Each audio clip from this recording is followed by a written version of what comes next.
we only focus in the first two main threats here. Here, in the category of the presentation attack, the attacker will present the victim by making information in front of the camera to mimic the presence of the victim. And the presentation media could be a print paper, a display, or even 3D masks. And I want to highlight that this is only the ISO standards covers too. And in the category of the digital injection attack, the attacker could inject the victim biometric data into the data stream to mimic the presence of the victim. And here, the most common and well-known attack vector is called deepfake. And deepfake here is also a broad term. It covers, let's say, whole face synthesis. It could generated by the GAN or stable diffusion. Also face attributes multiplication or face reenactment. And the most challenge and dangerous part is a face swap that totally completes swaps the identity of the victim to the victim identity. The second category here under the digital injection that we call adversarial noise. The algorithm can generate adversarial noise on the attack image. For example, here, what we have done is the first column of under the clean photo is actually an attack that's in the OLU datasets. And with using the first row is the PGD attack, which is from the well-known white box attack, and generates adversarial noise, which is in the third column. And adding back to the clean image, and the model will flip their prediction. And second row is the black box attack, which is, you can see that noise is very hard to catch by the real human eyes. And I believe this content has previous content has been covered by the previous professors, but today I want to highlight and want to get the community attention here is there's another very dangerous attack that we call digital replay attack. And this is actually the real biometric characteristics, but it's just captured from the different timestamp. For example, let's say I upload my photo on the Facebook or the other social media platform and make public. But the attacker can get that image and inject to the face anti-spoofing system and presents that to me. So this is I hope everyone got the idea. And also there's real like research or publication has talking about this attack vector based on like our literature knowledge. And in the end of the challenge, I want to emphasize that digital security is kind of a science. It's not a science-only problem. It's kind of a continuous development system combining the effort of the UX engineering, machine learning, and defending against the smart and creative humans, and the latest AI technologies. And in the reality, if the solution can only protect one of the attack, it will be broken like easily if the attacker could find such shortest panel in the face anti-spoofing system.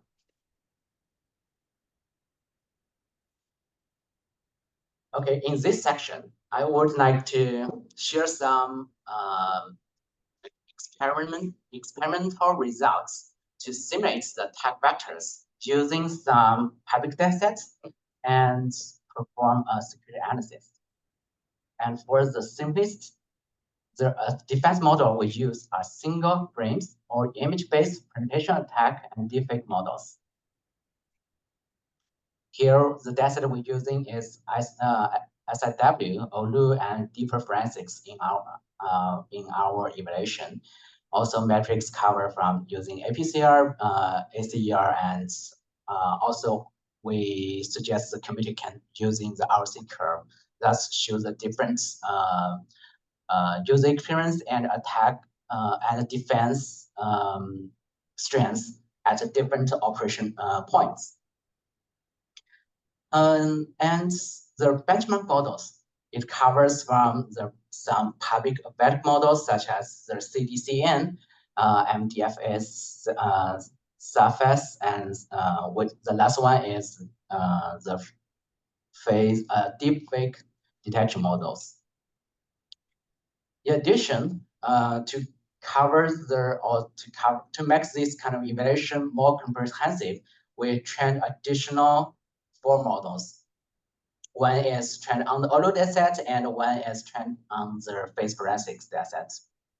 The last 2 is kind of a compilation of the first 2 models. The third is, let's say the third model is trained on OLU and face forensics datasets. And the last one is fusion. We do the score fusion on the first 2.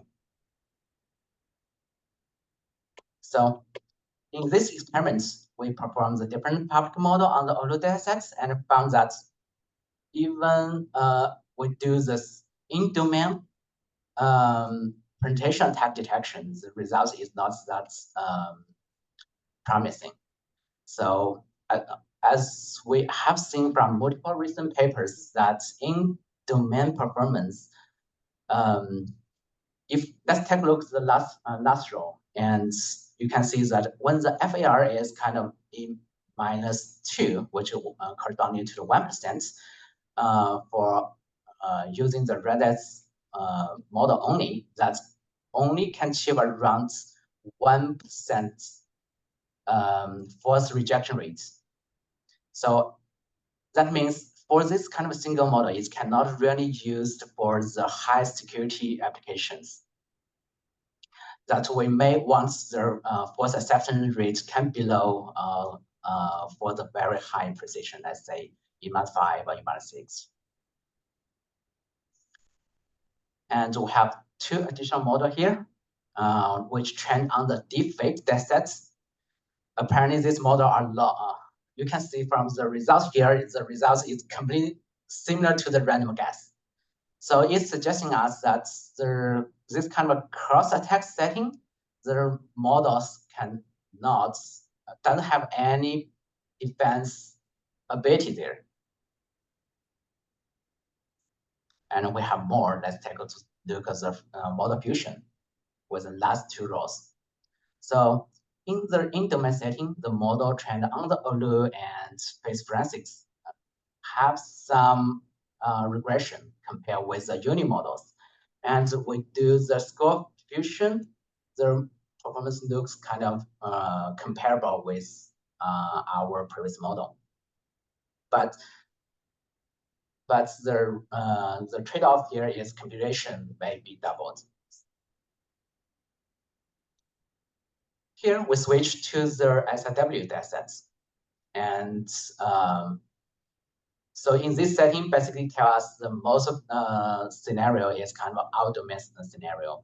And one obvious observation is all models getting worse significantly, telling us the fact that the model is not robust in trained on the single domain is not robust in the this kind of out-domain settings.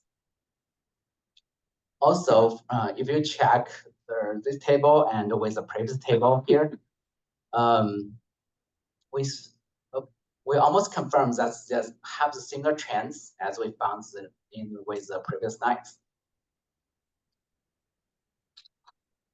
Let's switch to the deepfake attack. So we're using face forensics as an in-domain evaluation and the deeper forensics as out-domain evaluation.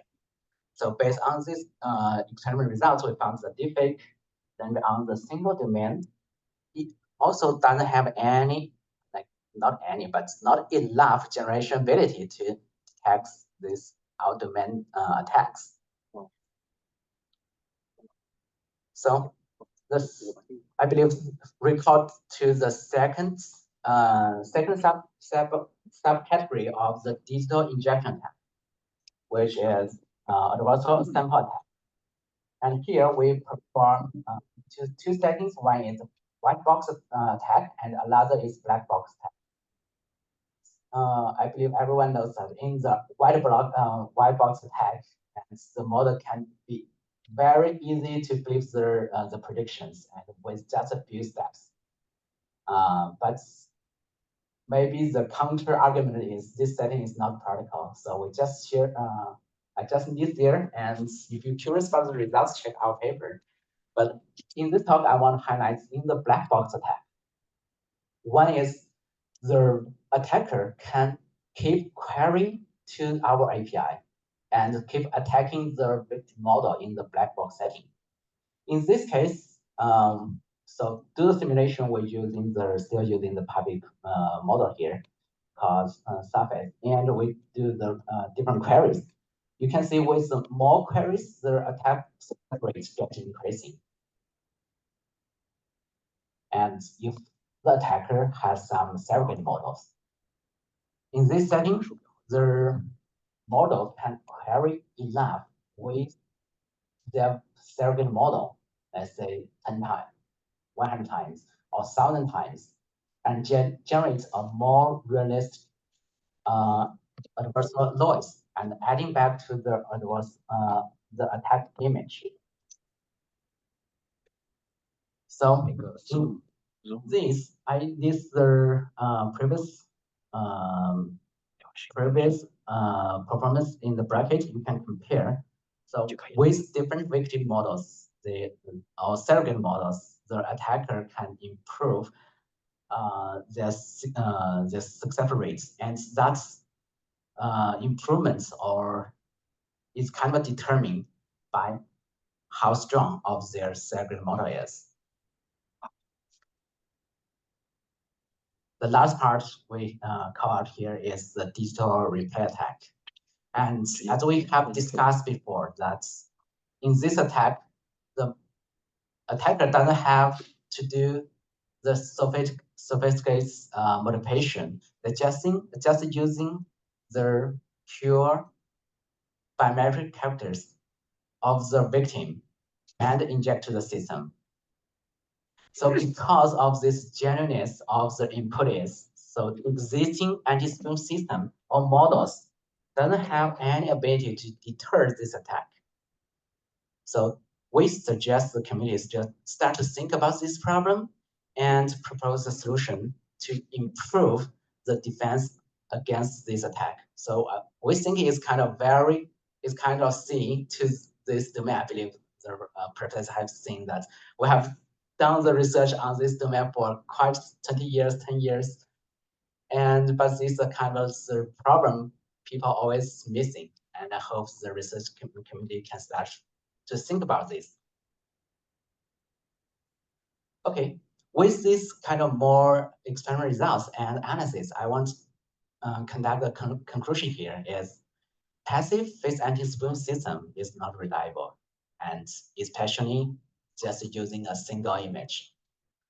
So that's exactly the reasons for the industry why we're using like more gesture or challenge based rather than a single image based.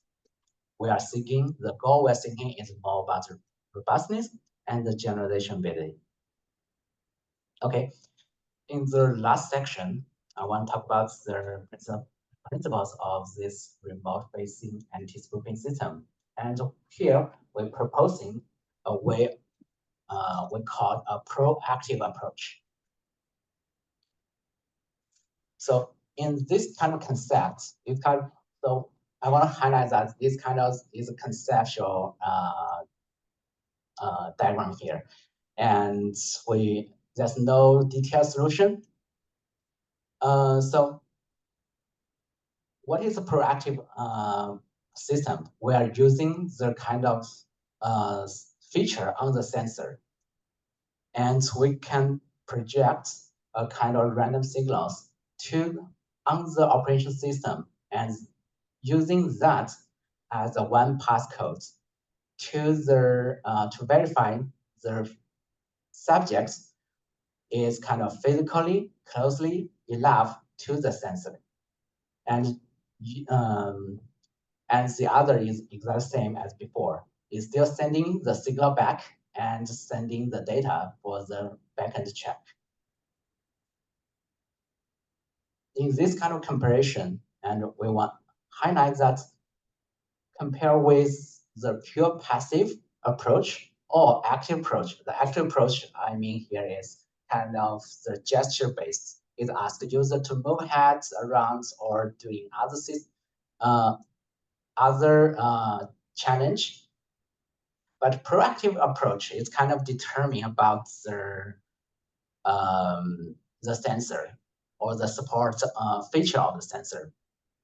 So it can increase the cost to the attack vectors, and which means we can raise the bar for our security. But the security but the user experience here is kind of depending on varies on the sensor level. What are the colors? Color doesn't mean anything, but you can see the you can see the strength. Let's say we set it as 5 level, and we mark it in the different strengths. Okay, the most important part is in these slides. So we care about the model accuracy. The model accuracy could come from the data coverage modeling, maybe the different modalities, and even some consideration in the temporal dimensions. Also, robustness. Robustness comes from the integrity of the training data. Let's say if someone, or in the data sourcing part, there's some attack, or the black door attack exists that might trigger some security issue as well.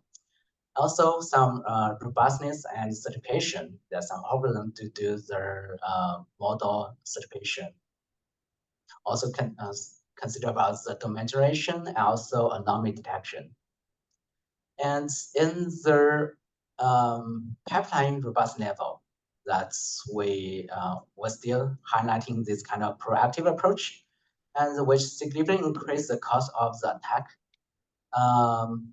Various user experience based on the hardware and sensors also increase their power to detect this presentation attack, defect attack, adversarial attacks. Even for the this kind of platform robustness, it can we should think about the network clients, also the server structure to make it more comprehensive protected. Yeah, in this slide, I highlight or categorize the attack vectors into the 5 categories. In the level 1, it might be very trivial attacks coming from the physical world. That can from the prints or digital replay, and that's some artifacts from the 2D artifacts or 3D artifacts. On level 2, it coming from the 3D presentation media, let's say the latex or silicone masks. We can think about from the even some local features or some temporal artifacts, sensor artifacts. On the 3rd level, it's coming from the adversarial attack, and it might be easier to detect this kind of adversarial pattern simply keep training with a large enough. Also, level 4 is defect attack. As I said, this level 4 is cover a lot of range from the whole face analysis to the just local regions. Level 5, I believe that's the goal we are targeting, and we are trying to detect the attacker even injects the victim data to the, data is genuine data to the system.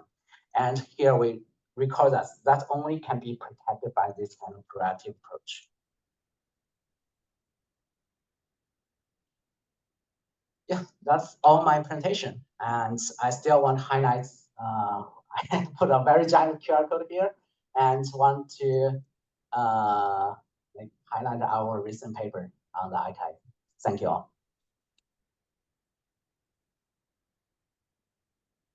I have question. Yeah, two questions. So you mentioned about the black box attack.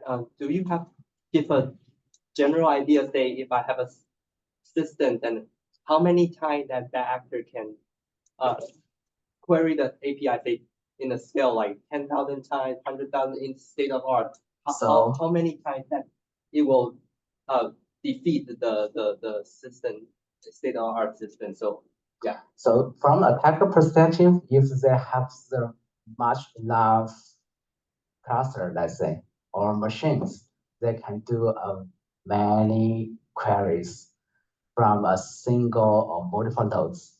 And just from the server side, they cannot distinguish that they are attacked or not. And that should be protected from the model perspective. And at least in the previous slides, that can be done from level 3. Yeah, but my question is how many kinds of access the API call they need? That depends on the API design. Yeah. Right. Yeah. So just how easy this is? Yeah. How easy it is? It's super easy. It's super easy. At least, I mean, the super easy kind of depends on the setting itself and there's the backend model strength. So if that's we're using current public model, we still see, let's say, using the ECN model, right? And that's success rate can from the 11% jump to the 72%. That's a lot, right? I have a second question. So for the digital replay attack, so just practically, if I send a QR code and ask the user to take pictures of that QR code, and then will that resolve the problem? Or you see generally you see that this won't solve the problem because they can just Photoshop or take away the QR code. So I suggest that still depends on the attack vector in your problem setting. So if you think that QR code or phone can be hacked in that case, let's say that's the reason why we are using the, let's say, one-time codes or some, rather than using the mail or some the traditional methods to highlight this the security level is kind of increased with more sophisticated methods, right? And yeah, I still suggest that totally depends on your attack vector as the answer to your question. Yeah, go ahead. Really nice talk. I didn't catch what proactive means. Exactly. So I want to highlight that we didn't expose any detailed solution on that, but more through a kind of conceptual solution there. I believe so. This is approach. So first of all, we cannot guarantee our approach is the best one to defend that attack. And the second is this is kind of underexplored research topic. And this is the reason I'm here today in the kind of the smart people in the world on the security space and screening domain through this research topic to the audience. That's accurate. Mm-hmm. I understand 70% of the real attacks are so those are the risks.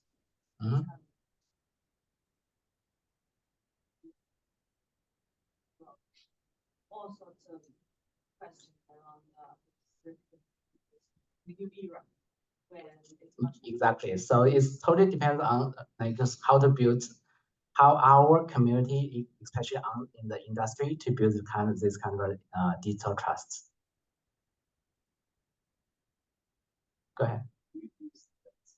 UX depends on hardware themselves. Can you repeat the question? Yes. You said that user experience UX depends on the sensors. Exactly. What kind of sensors do you need? The sensors, okay. So go back to the biometric system. So sensor could be the RGB camera, IR image sensoring, or the depth sensoring, even there's some fingerprint, palm print scanner. That's what I mean. And that coverage can be determined even the security. Let's say if you have a secure, let's say my iPhone, or they have the kind of a security claim, then this kind of digital injection might be not an issue for them. And if they have it's kind of unprotected, this kind of from Microsoft ladies, she also mentioned that man stands for this kind of digital. You add a sensor, you get a lot easier. I add an IR sensor that requires a sensor to add a signal. Depth sensor requires a 2D. But it's also, I want to highlight that it's also depend on the hardware security. So that's even IR signal or depth signals can be manipulated or simulated as well. So in that landscape, we're still suggesting this kind of proactive approach to make a fully use of the sensor ability to project these kind of random signals. It boils on also how much it costs to actually spoof. Exactly. Like, so that's And about the recurring costs. yeah, exactly. So there is there's an ISO standard rating that is on our list. But it seems like we should do it now if we want to get AI. The landscape are different. Any other questions? Okay, thank you all.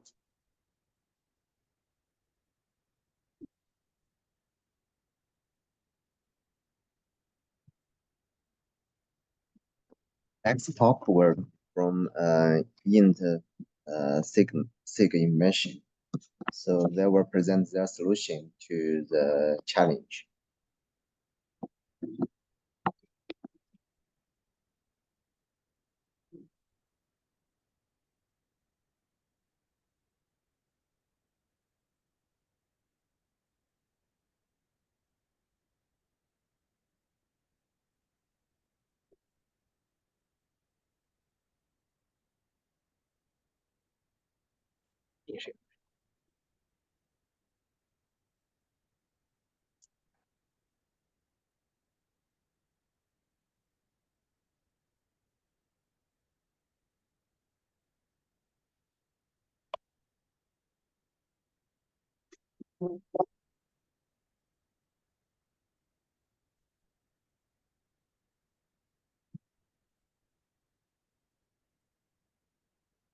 Hello, my name's Hongjun Guo from the Industry Information Corporate Limited.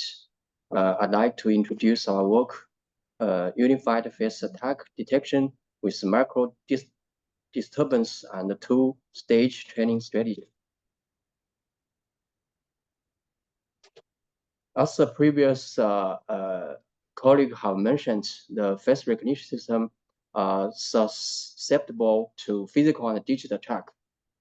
The major challenge for this task is that the existing system struck to cope with unseen attack types. So in our system design, we use the two-stage training strategy. This figure shows the pipeline of our training strategy. In the pre-training stage, we random mask the input image to predict the raw RGB pixel for extracting the discriminative representation. In fine-tune stage, we initialize the swing transformer with the previous pre-training weightings and replace the decoder with a single linear binary classifier. When we choose a training strategy, we compare the constructive-based and reconstructive-based method, because constructive-based method require the positive and negative pairs. For the face-based task, the negative pair should be the face of a different pupil. However, the dataset for this competition, the uni-attack data does not provide the necessary person ID information. And since we in this dataset, we also can find the image in the uni-attack datasets are extracted from the videos. Many samples have the same person ID, which will need and satisfied performance. To the reconstruct-based pre-training methods, mask image modeling, and utilize the same MM framework for implementation. To improve the model's ability for the cross-domain generalization, we propose the micro-disturbance, a novel method to expand the diversity of the existing small training dataset. The key idea behind the micro-disturbance is to slightly disturb both of the live samples and the attack samples, and regard all the outputs as attack samples. The output of the micro-disturbance elevates the scarcity of the diversity and high quality training datasets for this challenge dataset. Micro-disturbance implements several data augmentation methods. For example, the color jets, the screen simulation, the JPEG compression, and Gaussian blur. We process both of the live and fact space in the training dataset with a random combination of data or above data augmentation methods. In this table, we show the result of participant teams in the tracks that we joined. In the competition, this competition, we placed third. And as we can see from the table, the average classified error rate of the top 3 teams is much better than the teams ranked behind them. In these slides, we compare the performance difference of the system before and after implement we proposed the 2 stages and the micro-disturbance method. In this table, the first row shows the result of the baseline method without use the 2-stage and the micro-disturbance method.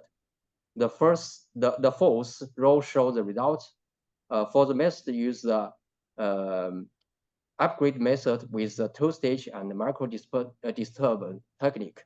We can see the upgraded method achieve a notable more than 7 points lower ACER than the baseline.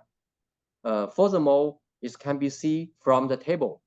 The proposed micro-disturbance is only effective when the method is training use a 2-stage training strategy, which demonstrates the importance of the combination of 2 proposed methods.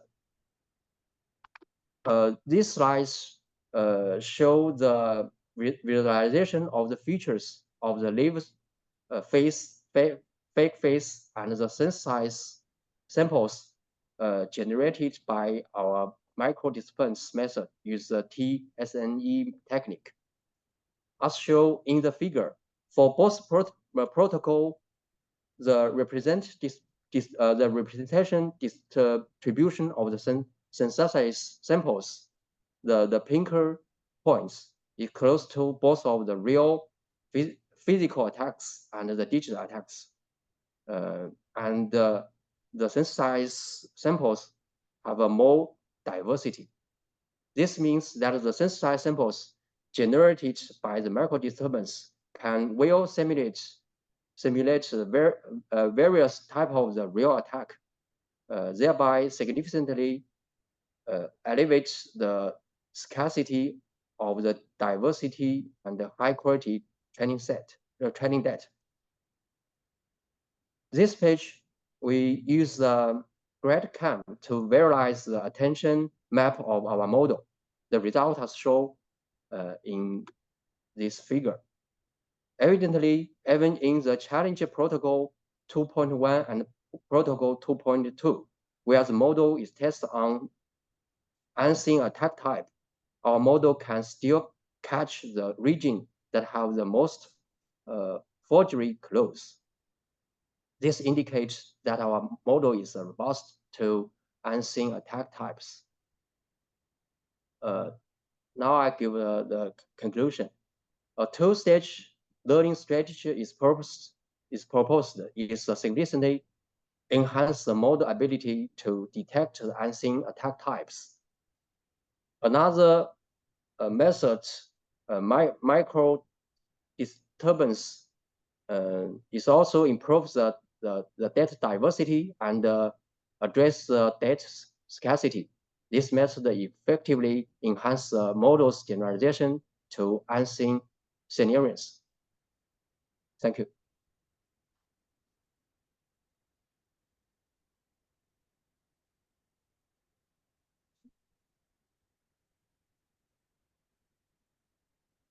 Oh, thank you.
Sorry that the last presentation is a recorded video.